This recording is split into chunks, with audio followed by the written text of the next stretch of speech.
All right, let's jump right in.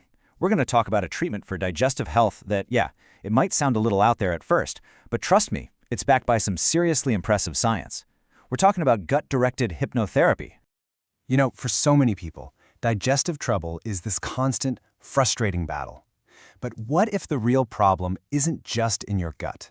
What if the key to finally getting some relief is actually hiding in that incredible, powerful connection between your gut and your brain? So, before we can even get to the solution, we have to really understand the problem, and it all boils down to a breakdown in communication. Yeah, we're looking at this whole category of conditions called disorders of gut-brain interaction, or DGBIs for short. The one you've definitely heard of is IBS. At its core, it's a communication issue. It's like the phone line between your gut and your brain is just full of static. The messages get garbled, and that leads to very real, very physical symptoms. And if this is ringing a bell, you already know the drill, right? You've tried the special diets, you've tried the medications, maybe you've even been told to just, manage your stress, but the symptoms just stick around. And that frustration, it's completely understandable. This is exactly where a much more targeted approach can make all the difference. So let's get into what makes this type of therapy so fundamentally different from pretty much anything else you might have encountered. Now, this is what's so cool. When we hear hypnotherapy, a lot of us just think of general relaxation, right? But this isn't that, not at all. General therapy might give you a nice sense of calm, which is great. But gut-directed hypnotherapy, or GDH, is laser-focused. It uses very specific organ-targeted imagery to attack the root of the problem, something called visceral hypersensitivity. Put simply, that just means your gut's volume knob has been turned way, way up. Normal stuff starts to feel painful. GDH is all about teaching the brain how to turn that volume knob back down to normal. And this is the main takeaway here. GDH is not some vague feel-good practice. It is a structured clinical intervention. It follows a very specific evidence-based protocol that's been tested and fine-tuned over years and years of scientific research. It's serious business. So how does it actually do that? How can hypnotherapy really fix that static on the line between your gut and your brain? Well, it all comes down to what's called the gut-brain axis.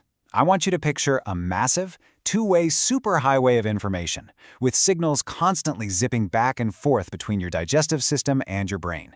In DGBIs, that superhighway is one giant traffic jam. You've got gridlock, wrong turns, and total overreactions. And researchers have basically nailed down the 4 main pileups causing this gridlock.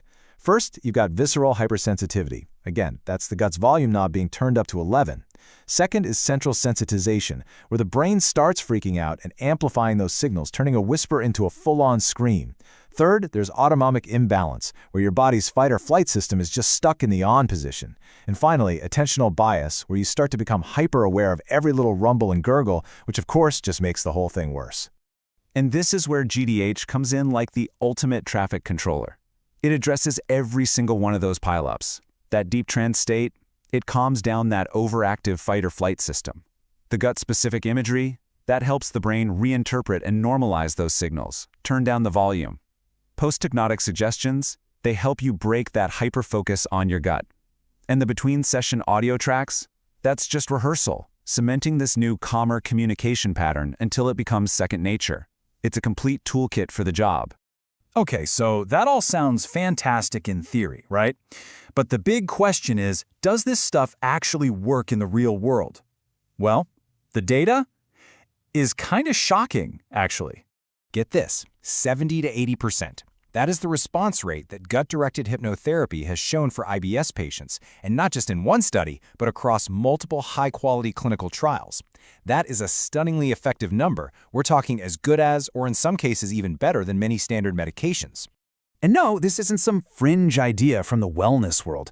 This level of evidence is so strong that major medical organizations, like the American College of Gastroenterology, now officially recommend it right in their treatment guidelines for IBS. It's a legit, recognized therapy. But here's what might be the most impressive part of all. The benefits actually last. Studies show that a majority of people who get better with the therapy are still feeling those benefits 5 years later. I mean, for anyone who's had symptoms creep back after trying something else, that kind of long-term durability is an absolute game changer. So, with all of that incredible evidence, you're probably wondering, okay, where does this fit in? Should this be the first thing I try? It's really important to see where GDH fits in the big picture. It is not a replacement for medical care. The journey always starts with getting a proper diagnosis from a doctor. From there, you typically try what are called first-line treatments, things like diet changes and medications. GDH is usually considered a second or even third-line therapy. It's this incredibly powerful tool you bring in when those first steps just haven't been enough to bring relief. And look, to be super clear, it's just as important to know what GDH is not. It's not just a fancy stress management trick. It doesn't cure underlying diseases like Crohn's or colitis.